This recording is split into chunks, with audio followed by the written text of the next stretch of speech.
So here we go. We've got our f and our g measuring our width and our height of our rectangle, and f prime and g prime are telling us how the width and height are changing with respect to time. And then we're interested in h prime of 3, which is the rate of change of the area of this rectangle. And we noticed that there were really these two places. There's on top and on the right where we're gaining area. And so we wanted to figure out the rate of change of area from those two places.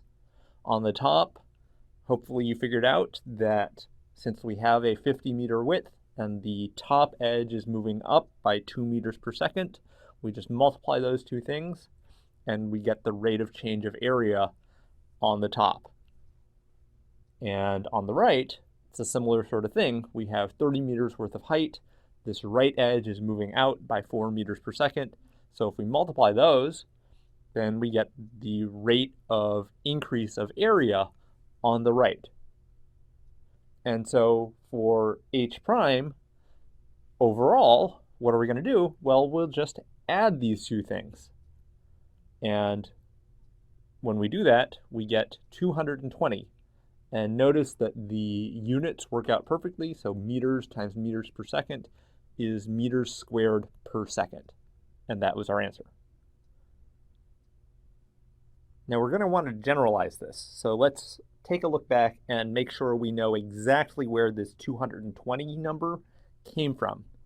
So in this calculation here, our 50 meters came from f of 3, and the 2 meters per second came from g prime of 3. The next term, the 30 meters, that was g of 3. The 4 meters per second, that was f prime of 3.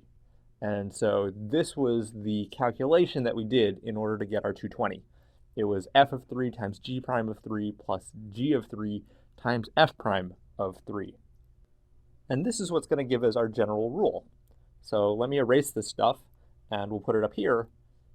If h of x is the product of f of x and g of x, then the derivative of h is going to be equal to f of x times g prime of x plus g of x times f prime of x.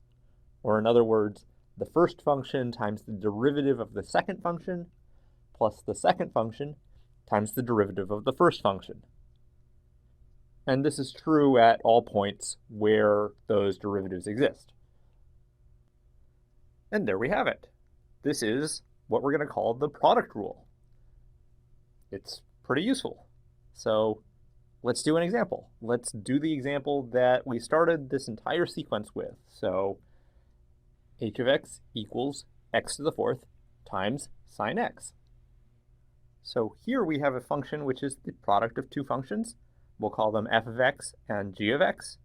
And f of x is equal to x to the fourth, while g of x is equal to sine x. Okay, so our product rule tells us how we can differentiate h. h prime of x we know is going to be the first function times the derivative of the second function plus the second function times the derivative of the first function. And we know what the derivatives of f and g are, so we can just write all these things down. So we're going to get x to the fourth for f of x. G prime we know is cosine x, plus g of x we know is sine x, and then f prime is just 4x cubed. And there's our answer. We're done. So you should take some time now and get some practice using the product rule on your own.